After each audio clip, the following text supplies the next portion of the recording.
अस्सलामुअलैकुम ख़वातीन हज़रात, मैं हूँ साजिद रज़ा तय्यब अपने यूट्यूब चैनल की नए वीडियो के साथ।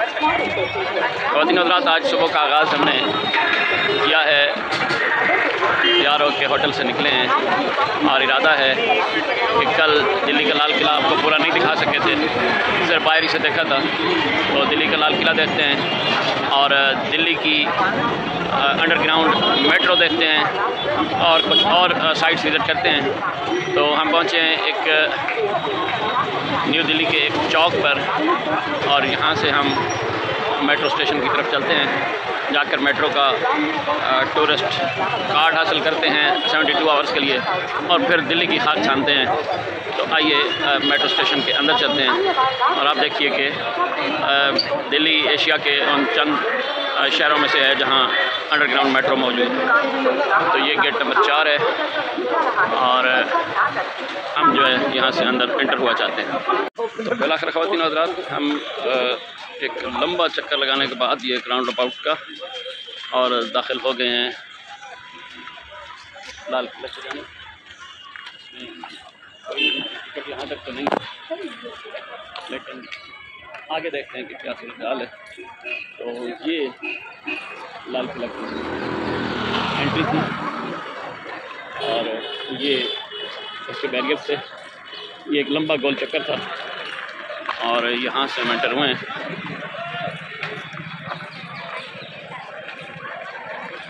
यहाँ मेरा ख्याल है इसके टिकट के लिए लंबी लाइन ओहो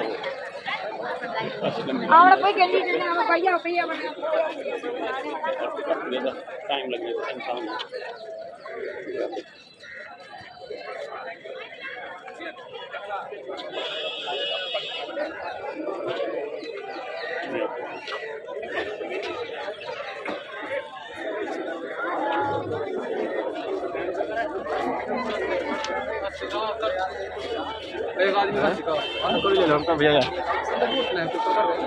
लंबी लाइन है ख़वातीन हज़रात के लिए।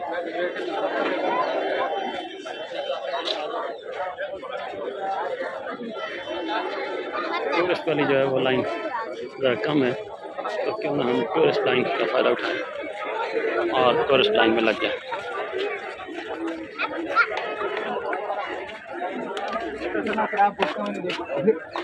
ये टूरिस्ट लाइन है और टूरिस्ट लाइन में ज़्यादा लोग नहीं।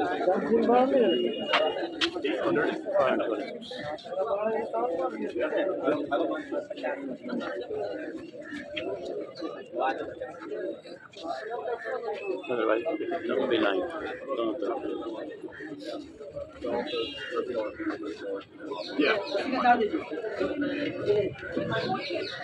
ये आप देख सकते हैं मेरे पीछे, लेकिन शुक्र है कि टूरिस्ट लाइन बहुत छोटी है और आगे मेरे कोई 4 यूरोपियंस 5 खड़े हैं, उनके बाद मेरी बारी आ सकती है। ये जनाब लाइनों में कसीर तादाद लोगों की भी मौजूद है और लाइनें कम आने का नाम नहीं ले रही।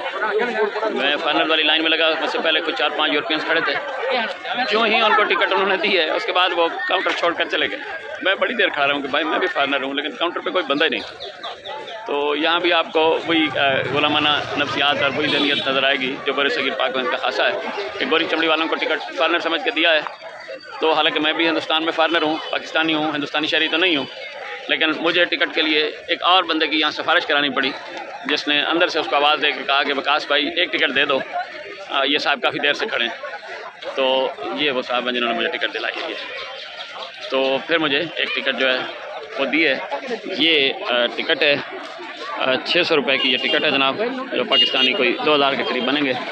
तो ये लेकर अब हम अंदर की तरफ रवाना हुआ चाहते हैं और ये दिल्ली का लाल किला अपनी पूरी आबोताब और शान शौकत के साथ खड़ा है और कहीं से भी नहीं लगता कि ये 1650 सन ईस्वी में बनने वाली इमारत है। अपने पूरे तुज़्क़ो एहतशाम के साथ, पूरे जाओ जलाल और शान शौकत के साथ।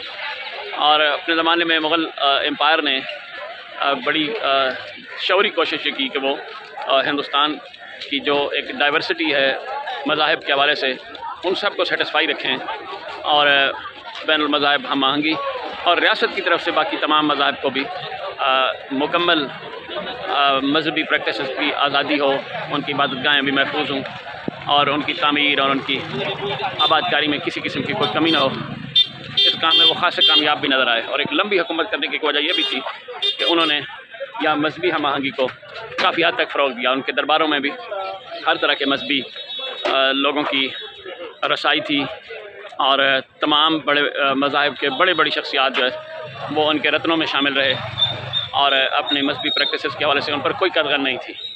और अपनी इबादतगाहें बनाने में बल्कि ख़ुद रियासत ने ये एहतमाम रखा कि लोगों को उनकी इबादतगाहों के हवाले से कोई कमी महसूस न हो। तो जब ये शाही किला शाहजहां ने बनवाया 1650 में, तभी उन्हीं दिनों साथ इस तरफ दिल्ली की जामे मस्जिद बनी। तो चूँकि मुग़ल शहनशाह हुक्मरान मुसलमान थे तो उन्होंने फ़ौरन ही उसको काउंटर करने के लिए दिल्ली की जामे मस्जिद के साथ ही एक शिव का मंदिर बनवाया जो इस वक्त भी वहाँ मौजूद है और बड़ी शानदार इमारत है। उसके साथ जैन मत एक अलहदा से एक धर्म है हिंदुस्तान में पड़ा, उसका एक जैन मंदिर तामीर करवाया।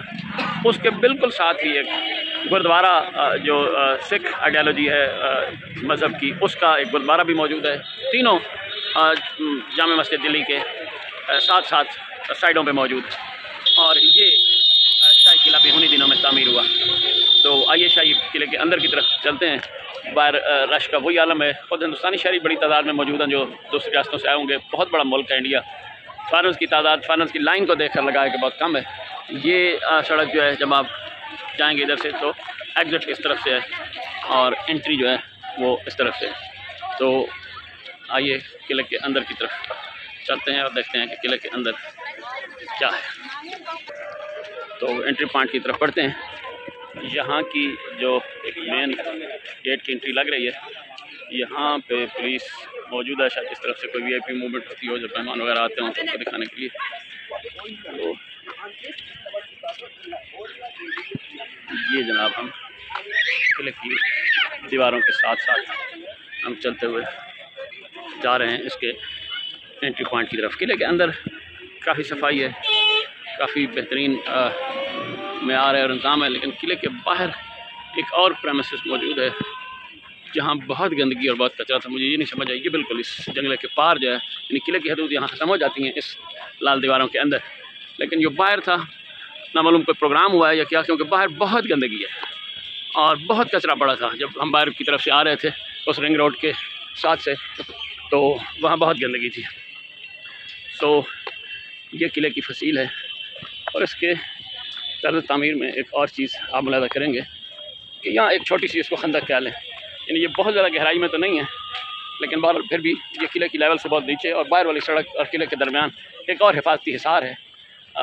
ये मैंने यूरोप के भी तमाम किलों में, जिन्हें कैसल कहते हैं, इसी तरह की पोजीशन देखी है कि उसके बाहर आमतौर पर पानी भी छोड़ा हुआ होता था। तो किले के ऐसे महफूज मकाम पे ज़ाहिर बनाए जाते थे जहाँ हर तरह से उनकी जो डिफेंस सिस्टम है वो बेहतरीन हो। वो दूर आपको जैन मंदिर की इमारत भी नज़र आएगी, ये लाल किला के सामने, और इस तरफ आपको जामे मस्जिद, उस तरफ आपको गुरुद्वारा और शिव का मंदिर, ये सब एक साथ दिखाई देंगे जब आप किले के ऊपर से जाएंगे। तो किले के अंदर एक म्यूज़ियम भी कायम है, लेकिन उसकी टिकट के लिए और लंबी लाइन झेलना मेरे लिए मुमकिन नहीं था। तो ये किले की तफसीलों के साथ साथ चलते हुए हम किले के मेन गेट की तरफ जा रहे हैं।